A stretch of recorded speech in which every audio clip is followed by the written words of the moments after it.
Hello, guys, and welcome to the Wings Mobile Detailing Podcast. My name is Andre, and today I'm talking about creating a culture on your company. Guys, as you guys may know, may introduce myself once again. My name is Andre, and I am owner of Wings Mobile Detailing. Obviously, as this is the name, we're operating multiple locations. I've grown this company into franchises, multiple locations with franchise owners, and I've dealt with not only did I deal with a lot of employees around that I was creating a culture, but with a lot of people questioning me about how to create a culture for their company.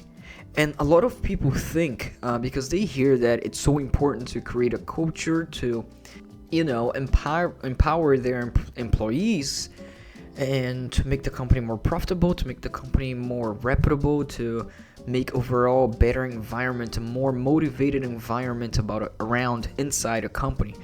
And thinking it this way, business owners, and if you're one of these guys, listen to this podcast, because if you think that you have to not be yourself to create a culture, you're wrong. If you're hearing the importance from other people, how important it is to create a culture, and it is indeed important, but the way you create it is not by going in your company, as a leader and just screaming and acting excited, acting like not yourself, and trying to hype people up, while at the same time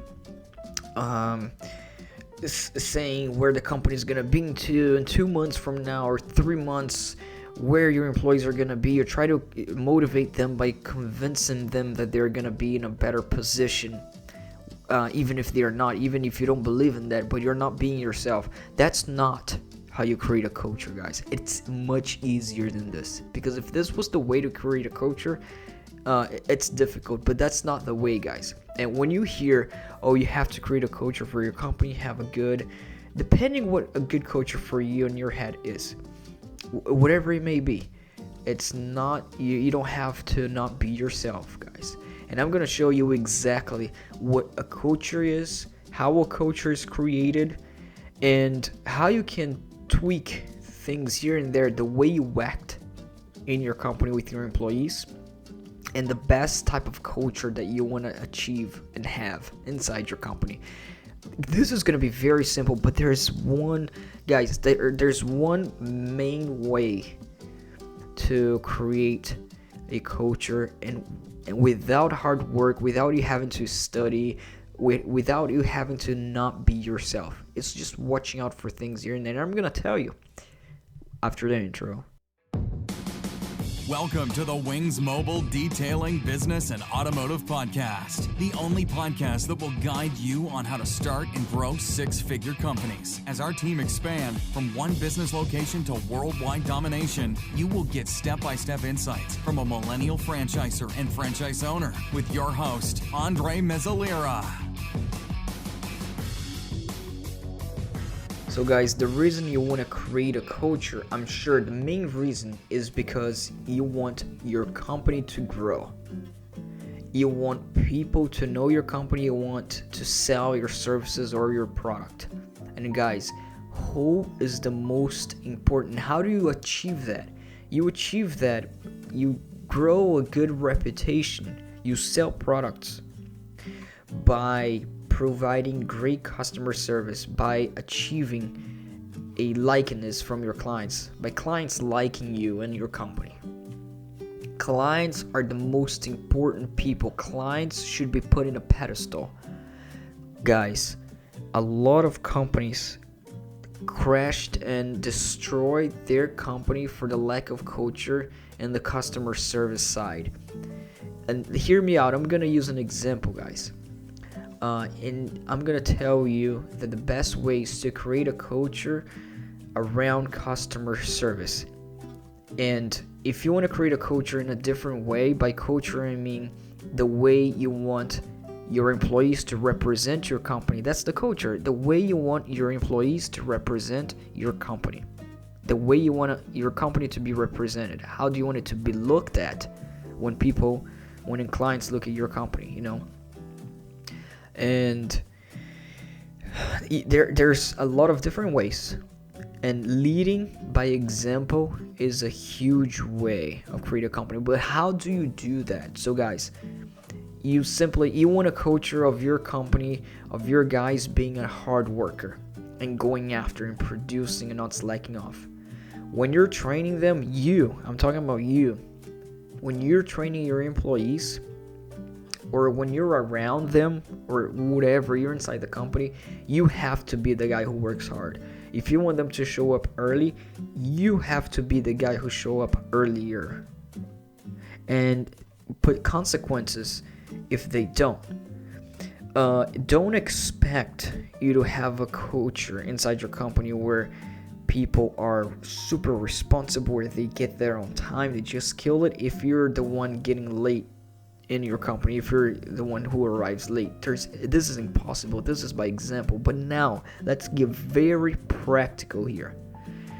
How do you create a company around customer service? And why is customer service so important?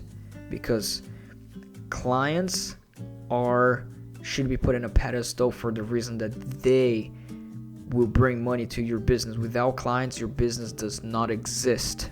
And you want clients to love your service, above all, love your company, love the people in your company, and have a good experience in your company. And if they don't, if you have a culture where your employees are providing bad customer service, nothing else matters, because that's the core value that you should have for your business. And guys, obviously you need everything else, quality of service. But guys, let me give you an example here. I've taken my car to the dealership to get serviced.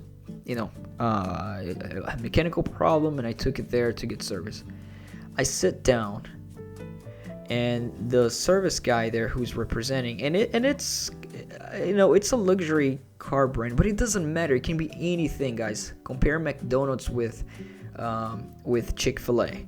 Why is McDonald's employees treat you like shit, and Chick-fil-A, they treat you like you're in a super luxury restaurant? And they're both fast food, because they have a culture created inside their company. And how do you create the company? How do you transform your company like a Chick-fil-A type of customer service as opposed to McDonald's? I'm gonna give you a perfect how-to. Let me go through this example. So I took my car to the dealership to get mechanically fixed, and I sit down. The guy is explained to me what needs to be done in a way. I told him what the symptoms of the car problem is, and while he's talking at me, he's not giving any, he's literally typing stuff in his computer, and I'm asking him questions. I'm not the type of customer who is annoying whatsoever, even if I work, but if I was, but I'm not the type of customer who's annoying and all that. I know I'm not, I own a business, so I know how things are. I'm not the type to be like, oh, I deserve to be treated better. This is not what I'm saying. I'm using this as an example. So the guy's literally looking at his computer while I'm talking. He's not even typing. He's like, and I ask him questions. It doesn't seem like he knows much about it, even if he does know. But I ask him questions, he's answering like he's not even looking at my face. Hey, my car is having this problem. How do you guys guarantee that this is going to be fixed? Because I'm spending a lot of money. And what does it exactly needs to be done? And then literally the guy's typing on his computer and pointing to the paper saying, oh, okay, I think... He literally said this looking at his computer saying, oh, I think the specialist, the technician here, let me see. Yeah, he said that this and that needs to be done. And I'm like, can I talk to a specialist, the technician actually? So that is a terrible customer service. So I took my car to the same place a few months after, and I spoke to a complete different service guy there, and he acted the same way, like I'm being an annoyance, and guys, I know I'm not the one annoying here. I'm not like, oh, it's their fault, it's not my fault, because I've been to many different places, and But I can tell when it's coming from them, when they, from the beginning of the conversation, they are kind of like disliking me as a customer. And I don't care as long as my car get serviced and fixed well, which it also doesn't, so that's another problem. But okay, but this, guys, can destroy a business. And let me tell why this happens. And I'm gonna tell you guys how to not let this happen. There are a multitude of companies, and I've been around employees, around even business owners, whom they are servicing the clients, and when the clients go home or something happens where perhaps a client is annoying, and we get a lot of those annoying clients, and then the employees starts complaining about clients behind their back, and the leader, the boss, you, the business owner, allow that to happen, or perhaps you even put more fuel to the fire, where you're saying, that customer is, they're annoying. Oh, and you start talking shit. And I see on groups of business owners who just talk, they talk bad about clients. I see a lot of people talking bad about clients more than good. Imagine what these people that talk bad about clients, the business owners, imagine what they're not talking with their employees, because the tendency of the employees is to look at the negative clients, look at the bad clients, and they don't say much about the good ones. They look at the bad ones, because when they do a good client, the client is nice to them, they're gonna go back to the headquarters of the company, and they're not gonna say anything about the nice client that they have been with. But if they go through the day and they gone through a really bad, annoying client, let's say it's really annoying, and they go back to the headquarters or near you, near your team, your employee will probably bring it up. Oh, this client, some people don't understand that wax doesn't remove scratches from a car. Oh, some people don't understand that, the detail costs money, and some clients are just really annoying. This client is super picky. Guys, if you, as a business owner, allow that culture to happen, and if you put fire in that fuel and agree with them and bring more up just to be with them there, you're not leading them. I mean, you're agreeing with them, you're being on their side, but that's not leading, guys. Leading is taking control and not destroying your business. This is what leading is. And the customer should be put in a pedestal. This is the only way to make sure your team provides the best customer service to all clients. It's when you embed in their mind, in your employees' mind, that the customers are great, customers are nice, customer pays their bill, or if you go through a good customer, you'll be like, oh, people are so nice, they're tipping, or whatever. But to embed that in their mind, the customers are awesome, and not that the customers are annoying or cheap, or all of those negative connotations that you've been putting in your clients around your employees. Because if you allow your employees to start only bringing the negative stuff about 1 or 2 or 3 or 5 clients, they're gonna automatically connect that all the clients are bad, that all the clients are annoying, and off the get-go they're gonna transfer that energy to all the clients. And then what's gonna happen is a client's gonna come to you, and they're gonna talk to you and to your employees. And the same thing that happened to me, that I noticed in this car dealership that I went to get my car fixed, I 100% know that they mostly talk bad about one client, and they treat all of the clients the same, as if the clients are an annoyance to them. Guys, remember, clients, your customers are always, you have to always agree with them and pertain to your employees. Bring it up to your employees as the clients are right. Even if they're disagreeing with the clients, they know that the customer is not being right, certain point. They can be firm. They don't have to agree with their customers and be used.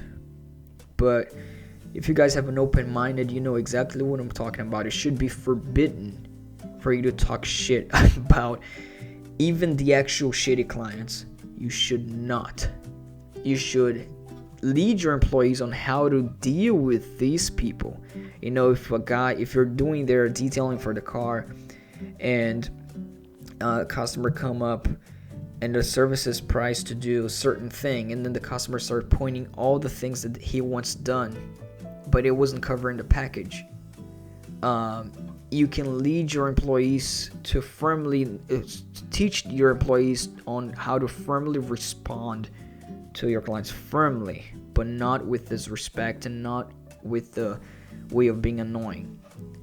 And talk good about clients. Talk more good about the good clients than remembering about the bad ones, because you don't want to create the messed up culture. So guys, this is complete leadership. Creating a culture is you being yourself and you taking control of the situation. When your employees are bringing negativity to the company, you should not allow that to happen, or you should not just put fuel in the fire. You should not allow that to happen. You should be the leader and lead them not to do that. Bring good stuff about it. Tell how the customers, how that customer was nice, how the other one was nice. In the team meetings, you never, on the phone with your employees, you don't never want to bring it up negativity, or bring anything that says that your clients are bad or annoying, because that can destroy the reputation of your business. That is how you create a great culture for your company.